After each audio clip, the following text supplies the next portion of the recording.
Fala, meus amigos, boa noite. Fala, Romulão, beleza?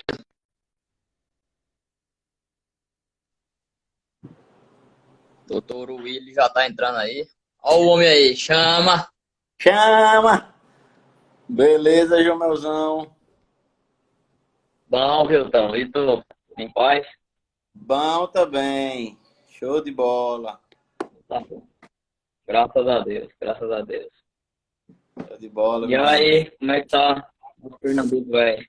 O Pernambuco vai estar aqui, chovendo, se desmanchando em água. O pessoal tá, graças a Deus, tá, quem plantou vai colher bem e tá tendo a dificuldade para colher porque a terra tá muito molhada. O inverno tá muito bom no interior e as pessoas que Uhum. eu tenho ligado, os contatos que eu tenho feito, o pessoal tá só agradecendo. Entendeu? Show de Com bola. certeza, né? Depois de um tempo de seca, a gente não vai ter o São João com aglomeração, né? Não vai ter fogueira, mas pelo menos vai ter riqueza no sertão, vai ter alimento, né? Isso. Fala, Felipe. É o Filipão. Tá vendo aí? Tem a galera entrando, né? A galera boa da OG aí, ó. Isso. Coisa boa. Pessoal aí, show de bola. Todo mundo Beleza, viu? bem-vindo. Meu amigo. Essa galera da OAG, nossa família, dá uma saudade grande, viu? Certeza. Hoje você tá Tempo morando bom, onde, tempo bom. Jomel? Eu tô morando em Manaus, Will. Certo. Tô em Manaus. Boa. Aqui eu trabalho no Instituto Federal do Amazonas, sou professor aqui no curso de Medicina Veterinária. E aí, a gente tá lidando com a buiatia aqui dentro da metrópole manauara, né? Manaus. Mas também a gente pega o entorno aqui, a região metropolitana, tem várias cidades que produzem também bovino de corte, bovino de leite, ovinocultura também está bastante crescendo aqui. Então a gente tem mexido o doce aqui também. Boa. Você saberia Tem feito estipular alguma mais ou coisinha aqui. menos a proporção aí na pecuária? Quanto que seria mais ou menos a proporção aí entre corte e leite, Jomel? Não, não sei estipular não, Wilton, mas é mais é mais corte do que leite. O leite ainda é menor. Mas mesmo assim, o Amazonas, ele é um estado muito grande e ele é muito banhado em água, né? Então, assim, tem uma grande região a se trabalhar, mas ainda também tem muita questão de mata, tem a questão de mata preservada e tudo, né? E essas áreas muito alagadas, então, em alguns locais que já está mais implantada a pastagem, tudo, que já tem até a cultura da criação. O que eu vejo muito às vezes, é a cultura mesmo de produzir, entendeu? Como eu sou de Rondônia, lá em Rondônia a gente já tem uma cultura mais avançada na produção do que aqui mesmo, aqui, até no Amazonas, porque lá já teve uma influência maior da produção do gado de corte, do gado de leite, tanto é que Rondônia é um dos principais no país na produção, tanto na bovinocultura de corte quanto de leite, e em quantidade e qualidade também. Né? Então aqui a gente ainda está crescendo, mas quando a gente fala crescendo a produção do agro aqui, é em tudo. Em tudo ela está sempre em expansão. Tanto é que também a gente não é ainda autossuficiente, sabe? Tem que buscar de outros estados vizinhos aí, porque não consegue ainda suprir a necessidade interna. Necessidade, né? Então, a maioria dos bovinos abatidos aqui vem de Rondônia, vem de Roraima, vem do Pará, muito, entendeu? Até o peixe também ainda não é todo, não somos autossuficientes, ainda vem de outros estados. Tem a pesca extrativista, né, que é basicamente a maior, mas quando é a pesca peixe de cultivo e tudo, a maioria é de fora, entendeu? Tô entendendo. E Mas é um local tem a que presença aí de laticínios aí na região também? Não. tem. Não tem em grande quantidade, assim, mas tem. Entendeu? Tem uma região aqui, que é Altazes, que é a bacia leiteira, produtora de leite aqui, e produz bastante leite. Então, quando a gente pensa em leite no Amazonas, pensa em Altazes. Aí, quando vai falar de corte, já pensa lá mais para a região do Boca do Acre, do Maitá, aqueles locais lá que tem mais uma produção de corte lá. Já sabe quem está em Boca do Acre? O Thiago Sanches. Tiagão tá onde? Tiagão, lembra dele? Sim, sim. Boca do Acre. Na Boca do Boca do Acre. Acre, Amazonas. Ele é É, pecuarista lá também, né? ele é funcionário lá Da defesa. do órgão de defesa e também cria lá. Ele Show, é desenroladão. show. É. Muito bom. Ó, a Pablo aí. É, o Eri também. É a Pábula. Só gente boa chegando aí para nosso bate-papo. Bom demais. É. Então, você tá ouvindo direito aí, Will? Tô. Você tava ouvindo a cachorrada aqui na rua aqui? Ouvi uns cachorrinhos. Pensei que era aí na tua casa. Não. Esse canil todo eu não tenho, não. A minha nem late. Bom demais. Foi beleza. Então vamos começar a conversar sobre boas práticas no manejo de ordenha? Bora, vamos lá. Show de bola. Então, mais uma vez, boa noite a todos, né? Eu acho que, como aqui a gente tem várias pessoas que não me conhecem e também não te conhecem, acho que era bom a gente se apresentar no início e a gente começar a conversar alguma coisa, né? Isso, beleza. Então, meu nome é Jomel Francisco dos Santos, eu sou médico veterinário, formado na mesma casa que o Will. Nós estudamos junto lá em Garanhuns, então eu tive o privilégio de conhecer essa potência aí, desde a época do cheiro de formol. Do cheiro de formol, literalmente, né, Wilton? Tanto o cheiro de formol da anatomia, quanto também o cheiro de formol de forró, né, a Isso. banda. É, Fazendo o mas a Maria entrando gente, aí. Show de a gente, bola. é, É o Fabiano. a gente tem essa amizade aí junto com o Biscuit, os caras do PCG, desde aquela época lá. E a gente estudou bastante, né? A gente se encontrava em sala de aula, mas acho que a gente se encontrava mais era em casa mesmo para estudar e para resenhar. E foi um tempo muito bom. Eu tenho muita saudade daquele tempo e a gente aprendeu bastante, né, Will? Com certeza. Tanto é que depois cada um foi para um lado assim, começou a especializar-se numa área que tinha mais atração, que gostava mais. Mas a gente sempre manteve esse elo aí.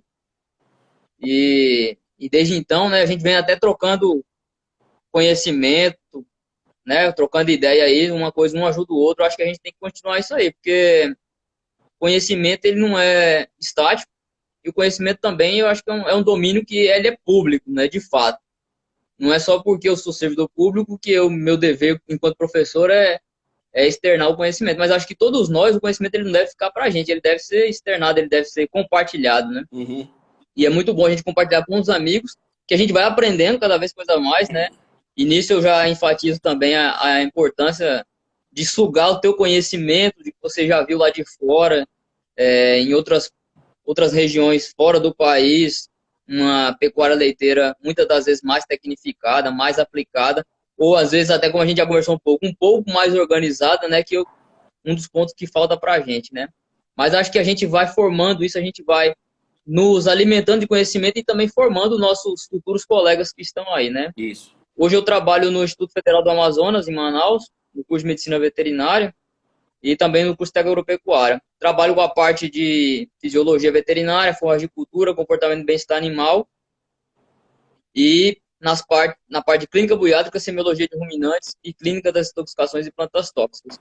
Então essa parte da buiatria, né, da pecuária leiteira, da produção leiteira, isso aí já está bem intrínseco no meu trabalho, uma coisa que eu venho me formando há tempo e eu gosto muito. Gosto muito de trabalhar tanto o gado de leite quanto de corte.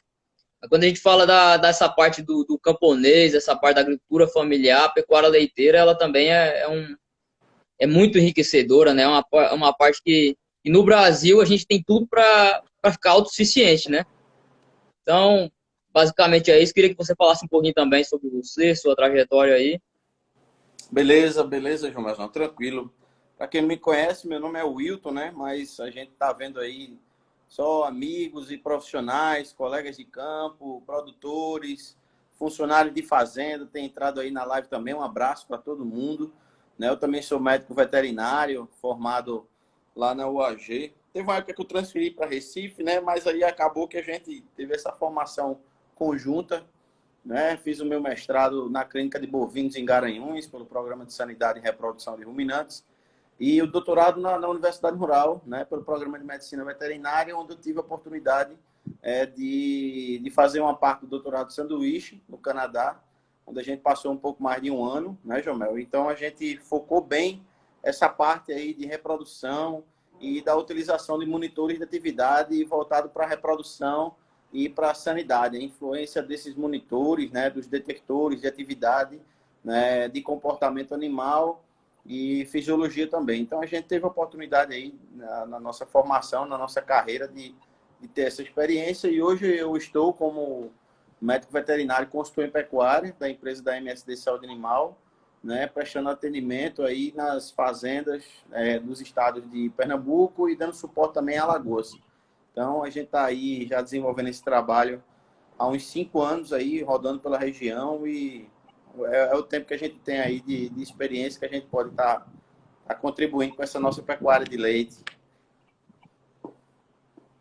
Com certeza, e contribuindo bastante, viu? Eu venho acompanhando teu trabalho, viu? E é como eu falo, já falei para você, não é rasgação de seda, eu falo até em público. Eu queria um estágio contigo, eu queria passar um tempo aí lhe acompanhando para aprender essa parte mais aplicada aí, porque antes da gente fazer a live, eu conversei com um amigo meu por telefone e uma citação que eu fiz para ele eu faço direto na sala de aula. O campo é o melhor laboratório. É a parte que a gente experiencia mais, a gente aprende mais, porque a gente traz a teoria para a prática, né?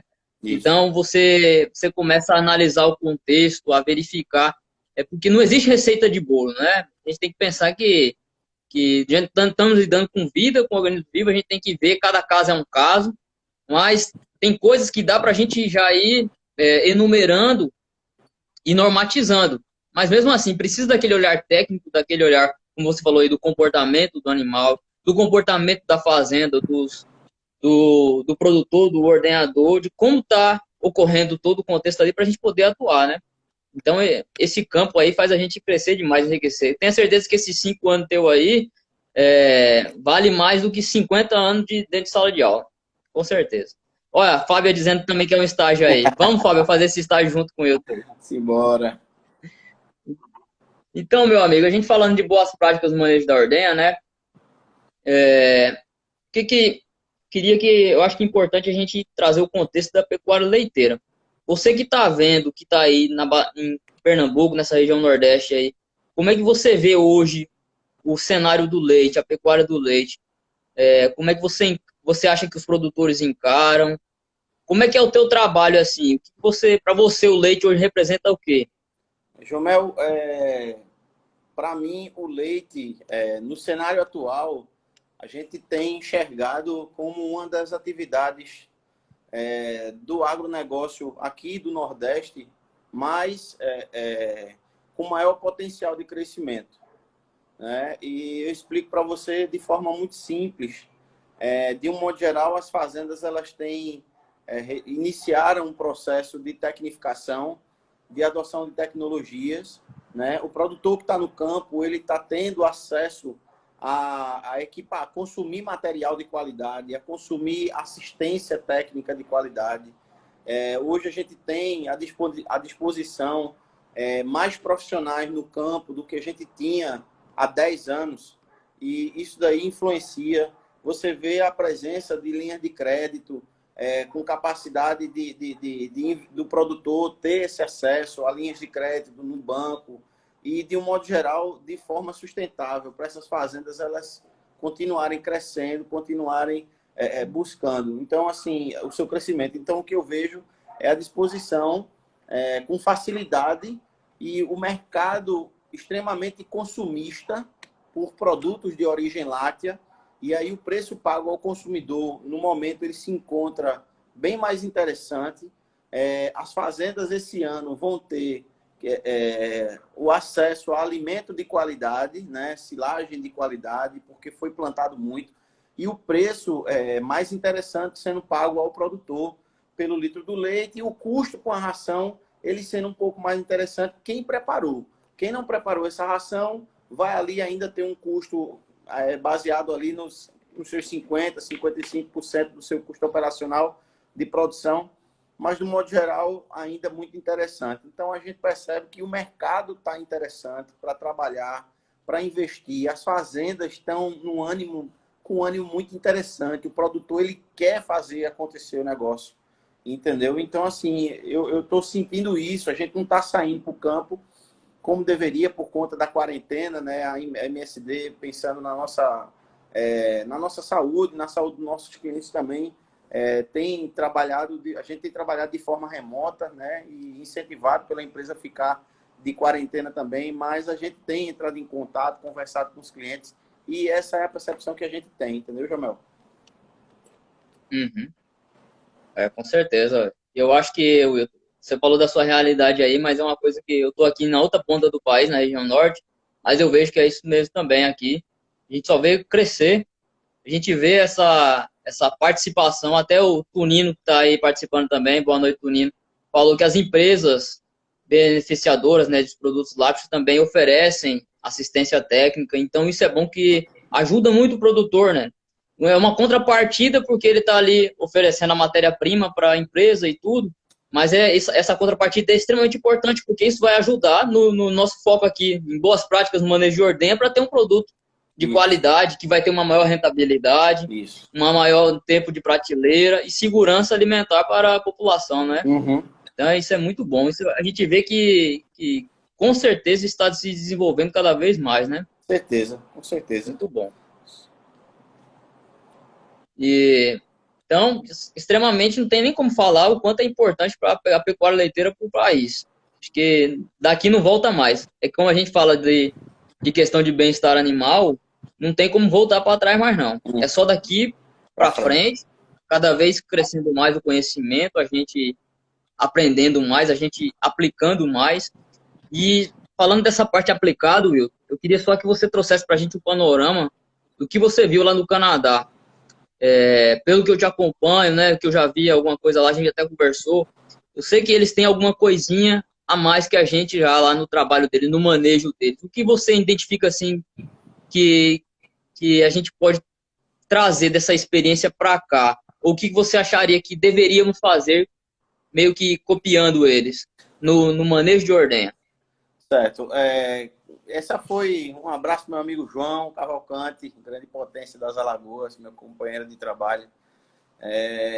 De um modo geral, Jomel, quando eu fui para o Canadá, eu pedi demissão da MSD. E passei esse tempo lá e depois eu voltei, né? Trabalhei um tempo na Urufino e depois a MSD me chamou de volta e a gente aceitou o convite. Mas, de um modo geral, tanto trabalhando nas duas empresas, quando a gente voltou, eu senti uma dificuldade muito grande nesse retorno, no retorno às fazendas.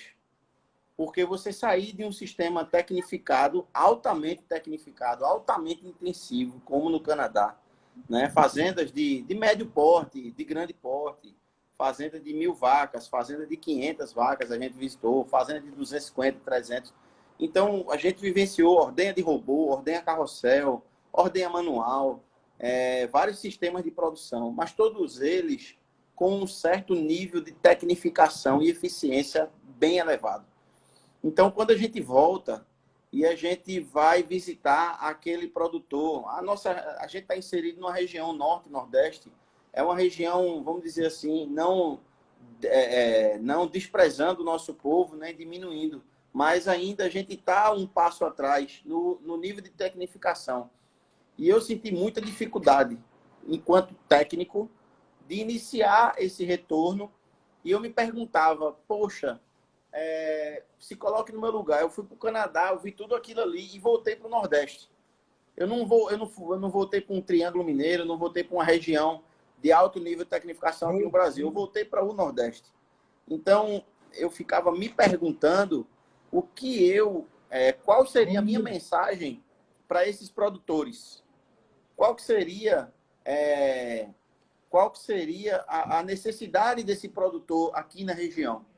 Então, assim, eu tive um pouco essa dificuldade de virar a chave, mas de, ao mesmo tempo, trazer uma mensagem para esse produtor que ele pode, sim, trabalhar de forma eficiente dentro do seu sistema de produção.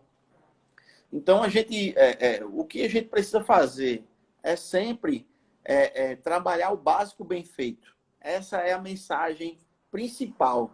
Né? Quando a gente vem falar Com aqui certeza. de manejo de ordenha, boas práticas de manejo de ordenha é fazer o básico bem feito. É trabalhar as boas práticas de forma bem feita. Então, é trabalhar na cultura, né? Dr. Marno está aí, um grande especialista na área de qualidade de leite, né? Uma referência na nossa região também. Então, o que a gente, Goliatra. é, o que a gente percebe é justamente isso, João Mel. Então, se você faz o processo do pré-dipping, ele é importante, é indispensável, mas que se faça bem feito, que trabalhe bem feito, que se faça o pós-dipping bem feito, que se trabalhe com linha de ordenha, que se trabalhe a sanidade dos animais, a vacinação do rebanho, o controle de mastite, o estabelecimento dos protocolos de tratamento, né? A reprodução ela seja ajustada, porque a influência da reprodução sobre a sanidade vai estar diretamente relacionado. A nutrição também ela tem que ser bem feita, porque uma nutrição desbalanceada, uma dieta mal elaborada, vai influenciar, por exemplo, no momento do pós-parto dessas vacas. E a vaca não tendo um pós-parto bem feito, tendo dificuldades, retenção de placenta, é um animal que vai ter sérios problemas, uma consequência, uma reação em cadeia, né? Retenção de placenta, metrite, endometrite, problema de casco, uma mastite e um problema reprodutivo. Então, assim, não tem como a gente falar de boas práticas de ordenha sem a gente pontuar alguns fatores que estão relacionados dentro do manejo da fazenda, né? Trabalhar a questão do conforto animal, a questão do bem-estar animal, das instalações, de sombreamento, de sala de espera, de resfriamento de vaca. Então, tudo é um contexto. Mas eu acredito que o foco nosso maior hoje aqui é o animal chegou na ordenha. O que é que eu preciso fazer com essa vaca?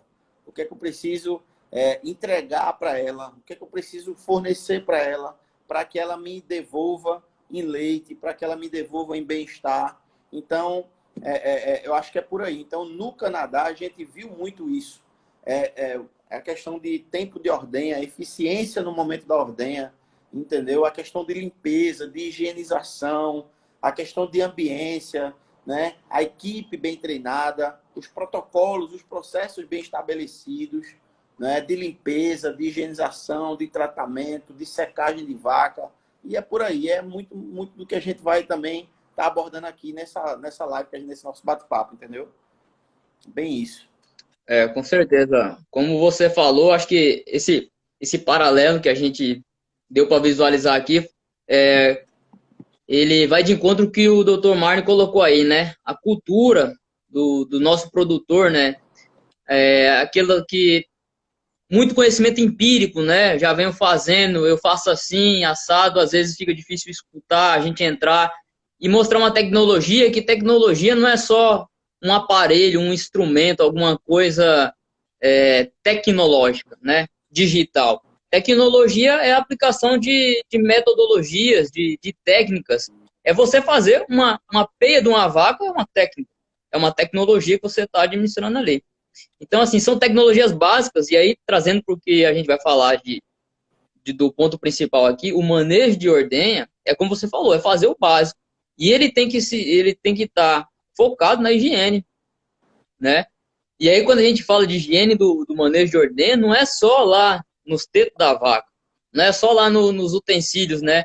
Os equipamentos utilizados, mas é desde as instalações, a sanidade do rebanho, o asseio do ordenhador, a sua higiene para com o animal, para com o produto, Isso. o pós-ordenha, né? Então, tudo se resume à higiene. Quando a gente fala de boas práticas de manejo de ordenha, se resume à higiene, ao meu ponto de vista. Acredito que você também concorda que é isso que você falou. Qual que é o básico do manejo de ordenha, né? Se a gente for falar, o que tem que fazer para ordenhar? Tem que ter higiene. Eu costumo dizer, Wilton, que quando a gente está numa sala de ordenha, a gente está produzindo alimento e a gente está numa cozinha. Como é que é a cozinha da tua casa? Tem que ser um local limpo, tem que ser um local higiênico. Tu não vai produzir alimento para você comer, para sua filha comer, num local sujo. Então, por que a sala de ordenha tem que ser um local sujo? Tem que ser um local repleto de fezes, de lama, de tudo. Até para a vaca é ruim. Então, a gente já fala do comportamento, do bem-estar dos animais. Isso vai ser incômodo para ela. Isso. E para esse produto, para a qualidade desse produto? É um produto que ele vai estar mais suscetível a ser contaminado. E um produto contaminado, ele pode chegar a desenvolver toxinfecções, infecções, doenças transmitidas por alimentos da população. Então, o princípio do manejo de ordenha, a higiene no manejo de ordenha, ele é tão importante que acho que o ordenhador, acho que é um dos papéis principais, pelo menos quando eu me deparo nesses trabalhos de extensão, de ir ao campo, de ir ao produtor, sensibilizar ele quanto à importância da higiene. Porque às Isso. vezes, cara, não foi uma nem duas, várias vezes.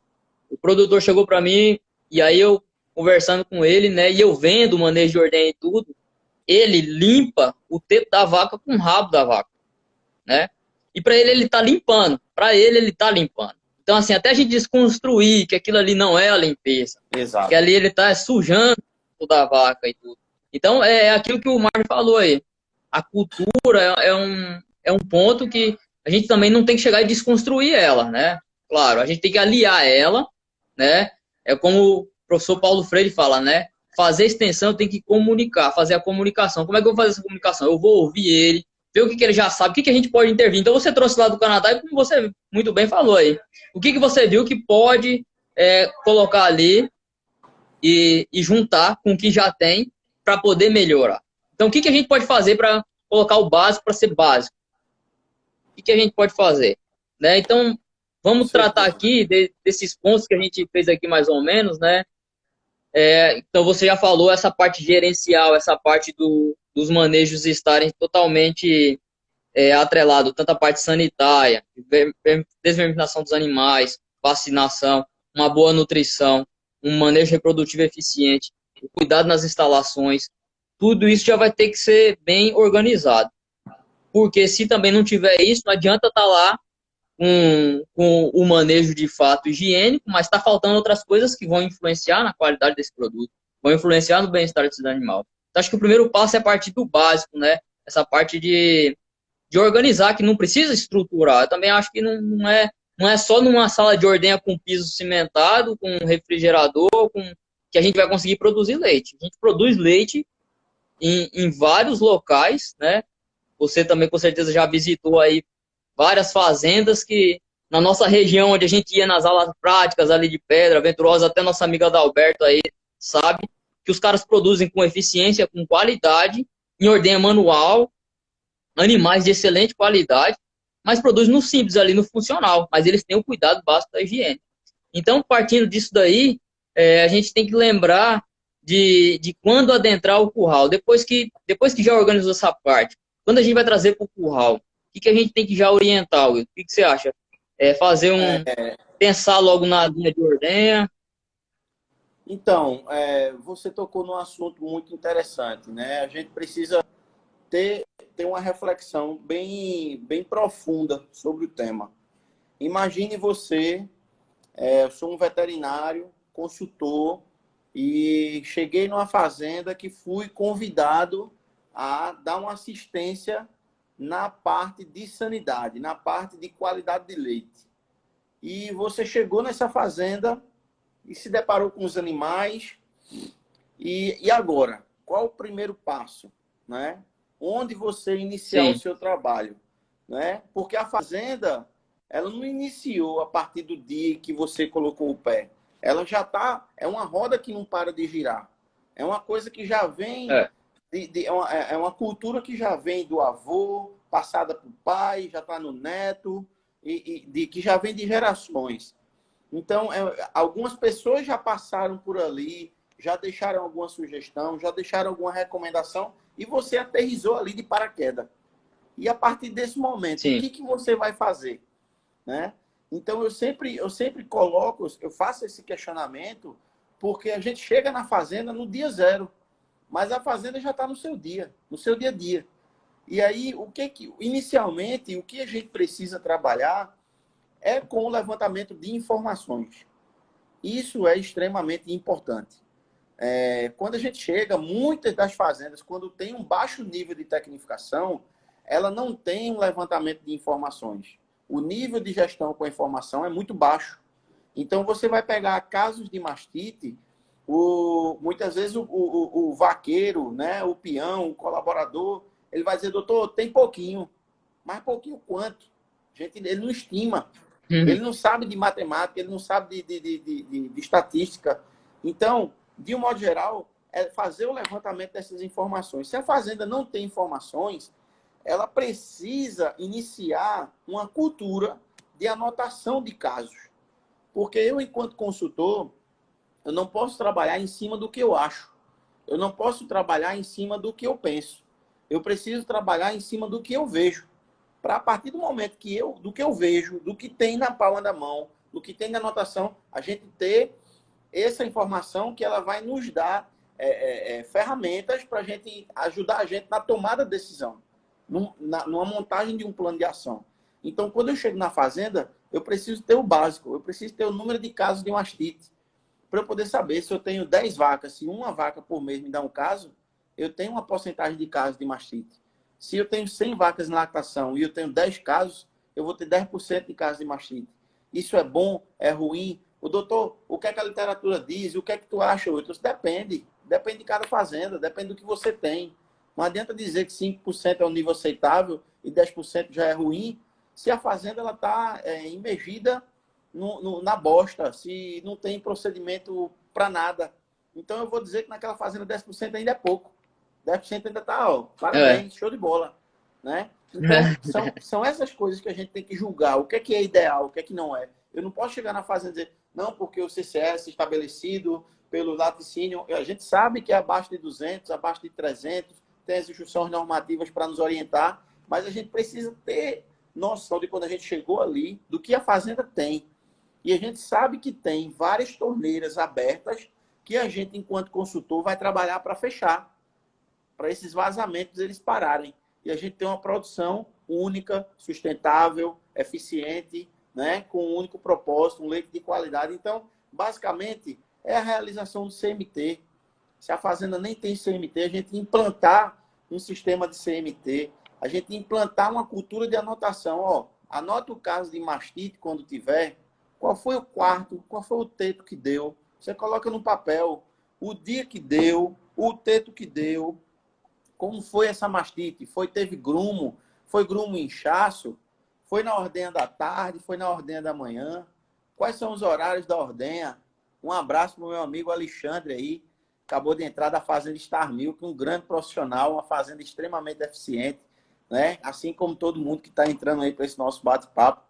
Então, Jomel, é isso. A gente precisa ter primeiro a informação, porque a informação ela vai trazer muita coisa. Por exemplo, o cara chega para a gente e diz, doutor, essa vaca é muito mastiteira. Mas quando a gente vai ver, é uma vaca que ela tem um caso no mês e no mês que vem ela tem um outro caso. Sendo que, quando a gente vai avaliar, não é no mesmo teto. É no teto diferente.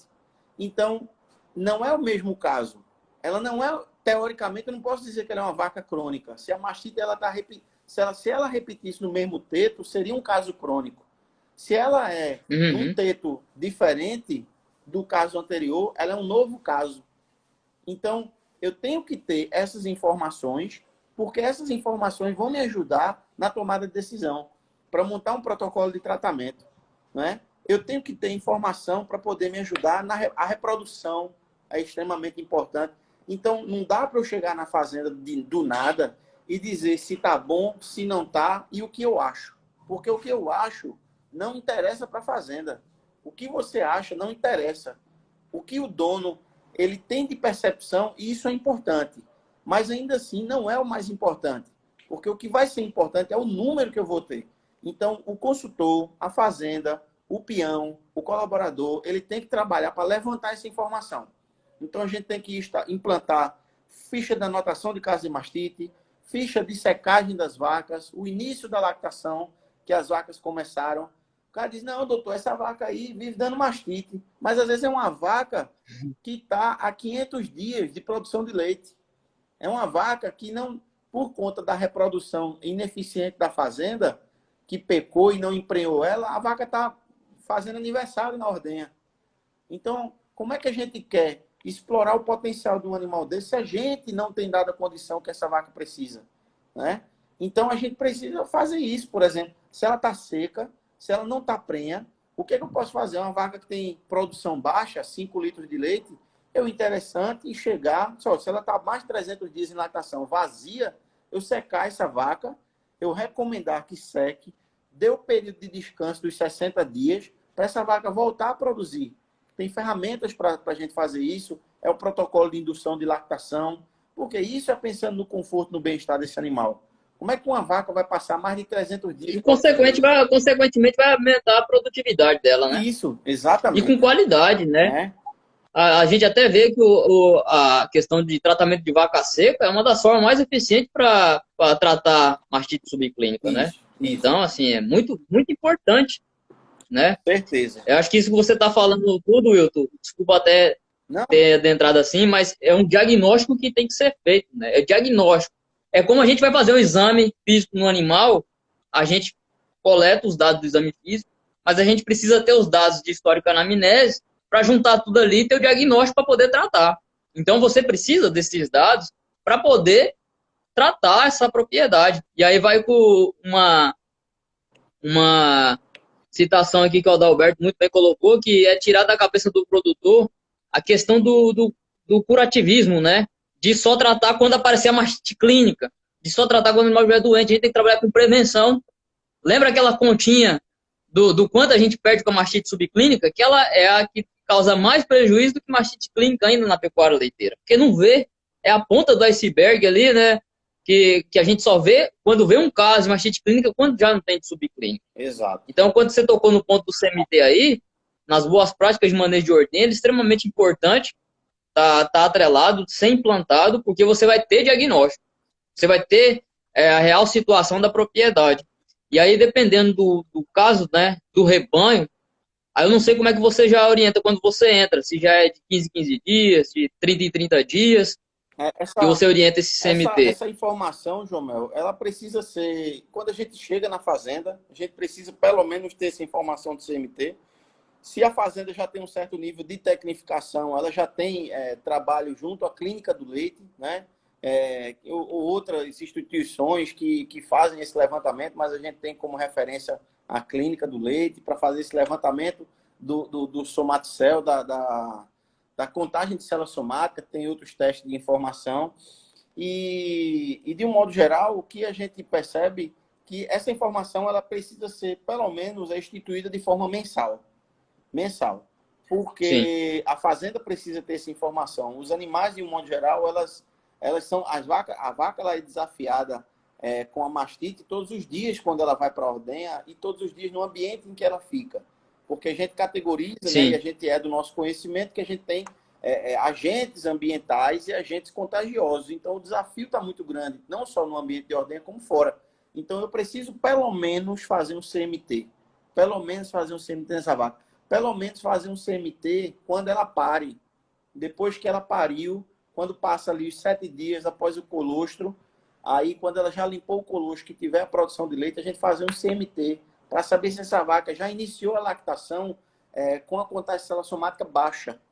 Se ela inicia a lactação e já está com um CCS alto, ela teve algum problema na lactação anterior. Então, eu preciso agir com essa vaca nesse momento. Qual foi o tratamento que foi feito? Né? Qual foi a terapia de secagem que foi feita nessa vaca? Eu sempre bato muito na tecla. Como é que a gente vai secar uma vaca que o nosso recomendável, o período seco, né? O período que a vaca fica descansando e se preparando para a lactação seguinte, é de 60 dias, é o recomendado. Como é que eu vou aplicar uma birnaga que não dá 60 dias de atuação de antibiótico? Né? Que esse antibiótico ele é utilizado para tratar o animal. Não é que a gente está aqui fazendo recomendação indiscriminada de uso de antibiótico. Muito pelo contrário. sim, É uma terapia que vai prevenir com que esse animal venha adoecer na lactação seguinte. Então, com por isso a certeza. gente precisa investir em produtos de qualidade, em produtos que deem resultado. Né? A gente tem que sair e orientar o produtor que antibiótico terapia, de modo geral, ela não pode ser feita pelo preço do produto. O mais caro, o mais barato, eu vou tratar o mais leve, eu vou no mais barato. Se der muito forte e não melhorou com o barato, eu vou com o caro. Não pode ser assim, né? Então, assim, a gente precisa ter esse nível de conscientização e a gente tem técnicos que estão entrando aqui, pessoal informado, produtores, seu Manuel Luna, produtores de leite, Ricardo, gestor de fazenda, veterinários, zootecnista, gente da área, né? Então, assim, o trabalho de cultura, o Fabiano está fazendo aí, é extremamente importante, né? A gente trabalhou lá na Fazenda do Mari também, teve esse trabalho de cultura, que é um segundo passo depois do CMT, né? É você fazer a cultura para você saber qual é a bactéria que aquela vaca tem. Porque, João Mel, não Sim. adianta a gente fazer só o CMT, a gente vai ter... O CMT ele vai ser quantitativo, né? Mas aí, qualitativamente, eu preciso saber qual é a bactéria que está presente no meu rebanho. E aí é nesse momento que eu preciso fazer o exame de cultura para saber qual é o agente, que, como a gente falou aqui, se é contagioso ou ambiental, né? E hoje, assim, Pernambuco deu um salto, aqui no Nordeste a gente já tem vários laboratórios sendo instalados em parcerias com empresas e veterinários que têm trabalhado e profissionais, o tecnista, agrônomo, que têm trabalhado nessa parte de qualidade de leite, que tem focado também em estabelecimento de laboratórios para fazer cultura. E esse trabalho está dando uma ferramenta assim, excepcional para a gente, ajudando o produtor, de fato, a tratar e fazer um tratamento, o uso do antibiótico de forma muito mais racional e de forma a ter uma maior eficiência nas taxas de cura, entendeu? Então, é excepcional. Especificamente, né? Aí você vai no alvo, né? É no alvo, é muito melhor. É, Que bom, fico feliz em saber que tá bem assim evoluída essa parte aí que a gente precisa. O diagnóstico é uma das partes na clínica de grandes animais. Às vezes a gente, dependendo da região que a gente está, a gente não tem alguns subsídios de diagnósticos, né? E na pecuária leiteira, para o leite, para a produção de leite, isso aí é extremamente importante, porque você vai em cima e é uma forma até de minimizar custo também, Will, né? Porque isso, você não vai isso. ficar meio que atirando no escuro, não, vou usar um antibiótico que é um antibiótico de amplo espectro, mais caro, de última geração aí tudo, mas às vezes não vai nem resolver o problema, só vai gastar e causar uma resistência bacteriana aí. Não, a gente tem que ir no alvo mesmo, Isso, realmente. Muito exato. bom. E foi uma das coisas que eu estava conversando com você, foi justamente essa questão da vantagem que a fazenda tem de contratar um profissional, de contratar uma pessoa, um profissional focado na parte da sanidade, focado nessa parte da qualidade do leite. Né? Quando a gente pensa em contratar um profissional para dar consultoria, né? Seja ele, vai na gestão, o outro é nutricionista, quando pensa num veterinário, na questão reprodutiva, né? Tem também, nosso amigo Cleiton entrou aí, no casqueamento dos animais, no conforto, mas tem o cara da sanidade, né? A gente precisa entender que o cara da sanidade, esse profissional que vai focar na qualidade do leite, ele é muito bem pago, ele deveria ser muito bem pago dentro da fazenda, né? Vale a pena a fazenda investir numa diária para esse veterinário, né? A gente tem veterinários que estão trabalhando hoje com qualidade de leite, que estão participando aqui com a gente, Adalberto, o Elton, são grandes profissionais na nossa região, né? Doutor Marne, na questão de ordem e tudo. Então, vale a pena, porque quando a fazenda tem 1 milhão de CCS, ela pode ter uma perca de produção de 15% a 20%. Se a gente pegar 20% de 1.000 litros de leite, a gente está falando aí de que o animal, essa fazenda poderia estar produzindo 1.200 litros de leite. Quando a gente faz essa conta de perda de produção, aí você pega com leite a R$ 1, se você tivesse 200 litros de leite sendo desperdiçado por uma falta de produção, a gente está falando de R$ 200, né? Que não é 200, o leite hoje está R$ 1,50, vamos colocar R$ 1,50. Então aí vai quanto? Vai a R$ 300. Se a gente colocar R$ 300 por dia, que a fazenda perde no mês, são R$ 900. Será que não vale a pena a diária de um veterinário 9 por mil mês? reais. Desse veterinário, João, para Com ele certeza. organizar, fazer uma linha de ordenha, organizar o CMT, fazer o CCS da fazenda, dar suporte com essas informações do CCS para a nutrição, dar suporte para o cara da reprodução, dar suporte para o cara do casco, dar suporte para a equipe da ordenha. Então, quando a gente monitora, quando a gente tem o agente, né? O Ricardo está falando aí, cultura é uma ferramenta fantástica, tem dado muito certo lá na fazenda na Paulista, na Polilac, né? Que é uma referência também na nossa região. Um abraço para todo mundo. Então, o que é que acontece? O trabalho de cultura, eu vou saber se a fazenda tem uma maior predominância de agente ambiental, eu sei que a fazenda está sendo falha no ambiente. O ambiente não está legal. Sim, Não é? E se eu tenho a presença de agentes contagiosos, eu sei que a minha ordem é que está sendo o desafio da minha fazenda. Se a fazenda tem trabalhado muito com compra de gado, a gente tem que recomendar que a fazenda precisa instituir uma cultura nos animais quando chegam na fazenda. Porque às vezes pode ser vaca de descarte de outras fazendas por agentes contagiosos. Então veja o desafio que essa fazenda vai ter de controlar. Porque quando a gente pega uma vaca sim. com brucelose, tuberculose, são agentes de descarte, são doenças de ordem sanitária, que você precisa sacrificar o animal, descartar o animal. Mas quando a gente pega uma vaca com uma mastite ambiental, que tem uma taxa de cura de menos de 20%, o que é que a gente vai fazer com essa vaca dentro da fazenda da gente? Né? Então isso é um desafio, isso é bucha. Né? Lá Então, vira um foco, né? Lá vira um exato. foco, né? É um foco, né? Então é justamente isso que a gente tem que alertar. Então, quando a fazenda trabalha com um profissional que é dedicado nesse setor, isso daí é de muita importância. Porque ele vai justamente estabelecer o que a gente está conversando aqui. São as boas práticas no manejo de ordenha. Né? Ele vai estabelecer o Com básico certeza. bem feito. Não é verdade? Então, assim, o E o CMT básico bem feito aplicado, né? É o isso. básico bem feito, mas aplicado especificamente no que precisa naquela fazenda, naquele contexto. E outra coisa, você elencou vários pontos, meu amigo, do, do que, do que pode ser perdido em quantidade, em questão sanitária também, mas tem também a questão do pagamento pela qualidade desse leite, do que ele vai render, né?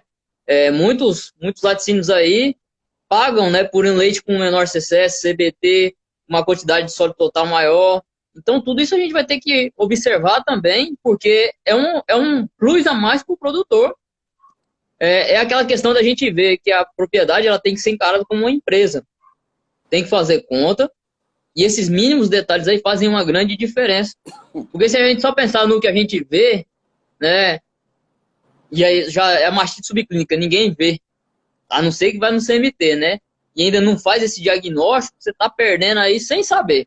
Exato, É quando você exato. bota a mão do lápis que o cara perdeu tanto ali, e aí você faz um acompanhamento com ele, né? Eu acho que essa deve ser uma parte muito boa do teu trabalho, quando você faz esse diagnóstico, e aí você identifica o problema, e aí vamos tratar, e depois ver qual o resultado que deu do tratamento. Isso. É a mesma coisa de tratar um animal doente. Você vê ele voltar a produzir, ele a comer, ele a desenvolver, é o rendimento do produto, É. na qualidade do produto, E com né? certeza, e assim, quando a gente. Já vou fazer um comentário respondendo três amigos nossos que deixaram seus comentários aqui. Né? O que o Alexandre falou é que muitas vezes essa questão do lucro é o que a fazenda está deixando de ganhar no final do ano. Quando a gente pega ali os É, 365 dias do ano, isso aí muitas vezes pode ter sido o lucro que o produtor não teve porque a fazenda fechou no vermelho.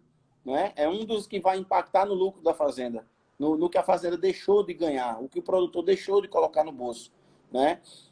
Uma outra questão, quando o Adalberto fala aqui, é a questão de quando a gente tem o estabelecimento, o levantamento desses agentes, a gente entende que determinados tipos de mastite podem ter uma taxa de cura muito maior com simples mudanças de manejo, porque os agentes têm um desafio muito baixo. Né? E às vezes tem vacas que realmente estão limpas, né? Que a gente não precisaria indicar, às vezes, nenhum tratamento, dependendo do que ela tem, né? Mas se a gente não tem informação, não uhum, tem como nos ajudar nessa decisão. E o que o Arthur, o Tuca, doutor Tuca, um abraço também, nosso professor lá de Campina Grande, né? Se a gente tem visto a realidade de tratamento seletivo para vaca seca. No campo, a gente ainda não tem visto isso, Tuca. Por quê? Porque como a gente está muito longe do nível de informação que as fazendas não têm, a gente jamais pode dizer não seque não utilize terapia de vaca seca para esse animal ou utilize para esse, porque a gente não tem, a fazenda não tem informações. Né? E como a gente ainda percebe que o que é que acontece? A fazenda, para ela chegar nesse nível, ela precisaria, de um modo geral, dar condição para a vaca. Então, a gente ainda é muito falho no básico, né? Se eu não dou ambiência, se eu não dou sanidade, se eu não dou conforto para essa vaca, se eu chegar e tirar, por exemplo, a vaca seca, eu vou estar como se fosse, eu vou estar abrindo mais uma brecha dentro da fazenda para esse animal se contaminar. Então, se a gente tivesse um manejo que fosse controlado, num ambiente limpo, reprodução ajustada, as vacas produzindo leite por 7 meses, porque tem uma reprodução ajustada, que tivesse conforto, que tivesse um manejo bem certo, a gente até poderia. Mas, assim, a gente ainda está um pouco distante de que isso aconteça, né? Infelizmente. Mas é bem isso. Eu ainda acho, eu concordo com você, eu ainda acrescentaria a importância da terapia de vaca seca, Will, não só a utilização de um intramamário antibiótico que vai diminuir esses patógenos que possam vir tá aí, né? Já vai dar uma olhada, mas a gente tem que pensar também no período de descanso desse epitélio mamário aí, desse parênquima mamário aí, né? Para ele voltar, para ele se restabelecer, um período de descanso para a vaca e para a formação do colostro. Eu já vi realidades, como você falou, a vaca está fazendo o ano na ordenha. E eu já vi também realidades de propriedade que se a vaca não meter o pé e parar, ou parir ali, ela continua parindo e vai-se embora. Mas qual qualidade de colostro que vai ter um animal desse, né? E a sua prole futura, ela precisa daquele colostro. Eu falo para os meninos, é o sangue branco do ruminante. Como é que ela não vai ter qualidade desse colostro? Como é que ela vai produzir mais uma lactação bem se ela não teve um período de descanso para aquele epitélio ali, para aquela glândula mamária? E ainda mais pensando no que a gente está falando das mastites. Se eu não fiz um tratamento, se eu não dei uma condição para que esse animal, para que essa glândula mamária restabeleça. Então, além de eu acho que ainda como você falou, falta essa questão do monitoramento, mas também falta a questão também até do entender da importância da vaca seca, do período de descanso dessa vaca, né? Vacas mais velhas, assim, até a gente pode talvez reduzir para 40, até 30 dias. Mas, se você puder deixar 60 dias ou mais um pouco ali, é um descanso. Ela merece dar uma paradinha ali, Isso. né? Isso vai dar uma condição melhor para ela, né? Exato. Exato. E assim, de um modo geral, a gente ainda trabalha ainda precisa trabalhar muito a questão da extensão rural, né? Você que está no ambiente acadêmico aí, você trabalha muito forte com isso. E aqui a gente, no ambiente corporativo, no ambiente de empresas, eu acredito que hoje as empresas, os profissionais que estão no campo são quem mais fazem extensão rural. Porque a gente está no dia a dia do produtor, né? A gente está ali todo dia Sim, visitando sim. 2, 3 fazendas, 2, 3, 2, 3, 2, 3. E o tanto de informação que a gente leva para esse pessoal é extremamente importante. Então, antigamente, Com certeza. quando eu comecei a rodar em Pernambuco, eu falava de qualidade de leite, isso tem uns 5 anos, né? O doutor Martin tem muito mais tempo que eu nisso aí, e outros profissionais que estão aqui na nossa live também. Quando a gente ia falar de qualidade de leite, o produtor ele dizia assim, doutor, mas o meu leite eu não boto para a indústria, não. Eu boto para queijaria. Aí eu ficava sem entender, mas por que ele está dizendo isso? Aí depois eu vim entender que quando ele fala que não bota para a indústria, é porque ele, na indústria tem todo o cuidado com a sanidade. E na queijaria ele pode colocar todo tipo de leite, com resíduo de antibiótico e por aí vai. Essa era uma triste realidade que a gente tinha, né? E aí, com o passar dos anos, a gente tem trabalhado isso pesado com a extensão rural. E hoje você vai conversar com o produtor, né? Mas eu sei que você é jovem, doutor. A gente vai conversar com o produtor hoje, Jomel, e ele já tem um nível de tecnificação, de entendimento, que ele sabe hoje que a bisnaga de vaca seca, né, a terapia de vaca seca, ela é utilizada para tratar esse animal da lactação que ela teve, para ela se preparar para a lactação seguinte. Então, ele já começa a ter um despertamento. Mas, assim, o acesso à informação, para a gente chegar a convencer ele que ele vai investir, não é uma coisa barata. Se você pegar um produtor Sim. humilde, simples, uma terapia de vaca seca vai custar aí uma bisnaga aí de 15 a 20 reais. Um teto. Você vai colocar 4 tetos aí, ele vai gastar 80 reais. Se ele fizer um selante, vai passar de 100. Então, na visão dele, ele vai ter o gasto do dinheiro. E eu, como indústria, né? Eu, como indústria, não. Eu que se estou indo lá como laboratório, ele vai dizer, não, ele está vindo aí para me vender remédio. Entendeu? É, Então, ele vai dizer isso. Então, o que a gente precisa, primeiro, enquanto técnico, é fazer indicação técnica. O medicamento, ele vai utilizar. Mas a gente tem que mostrar que ele precisa fazer o uso racional, que ele necessita. A fazenda necessita utilizar a terapia de vaca seca. Então, até uma dica para quem trabalha na área comercial, não só vá com o objetivo de vender, vá com o objetivo, antes sim. de mais nada, de gerar valor para o seu cliente, de ajudar É, esse com certeza. produtor a permanecer na atividade, né? Mostrando. Resolver o problema dele, né, Will? Resolver o problema dele. Eu acho que isso que você falou, você tocou num ponto muito importante, a importância que vocês, consultores técnicos, têm na extensão rural. Porque vocês estão na linha de frente mais que a gente é academia, pô. Vocês estão todo dia aí e vocês estão com a ferramenta que é o tratamento. Vocês estão com um subsídio aqui, um insumo que vai ajudar naquilo ali. Mas se você não preparar, você não instruir, não chegar para eles e mostrar a importância daquilo ali, ele vai ter esse pensamento mesmo que é só venda. E aí é capaz dele não ouvir nada que você está falando. Isso. Então, o seu trabalho de persuasão, o seu trabalho de orientação, demonstração, que eu acredito que vocês fazem muito, de chegar e mostrar primeiro a ação daquele produto, o que pode melhorar, mostrar em números, é muito importante e muito eficiente, porque eu também sei que depois que ele entendeu que você chegou ali e trouxe valor, agregou valor no trabalho dele, você resolveu o problema dele, ele confia em você mais do que qualquer outro veterinário que chega ali. Ele já vai atrás de você. Então, isso é muito importante, meu amigo. A gente vê que. Eu já até comecei a pensar aqui uns trabalhos que a gente pode fazer em parceria, entendeu? A academia com laboratórios, a gente pode trabalhar junto de uma forma dessa extensão ela ser bem efetiva. Né? Eu lembro que eu fazendo trabalhos de pesquisação, né? Quando a gente faz pesquisa e faz a ação de extensão. E 2 vezes, cara, o produtor chegou para mim e falou bem assim: olha, eu vou responder seu questionário, pode entrar na minha fazenda, coletar o que você quiser, mas eu só fico triste com uma coisa. Diversos de vocês já vieram aqui, coleta tudo e vai embora, e nunca mais volta. Eu não sei para que eu dou essas informações. Então eu me senti naquilo ali, depois daquilo ali, isso foi 2 vezes que aconteceu, em 2 pesquisas minhas.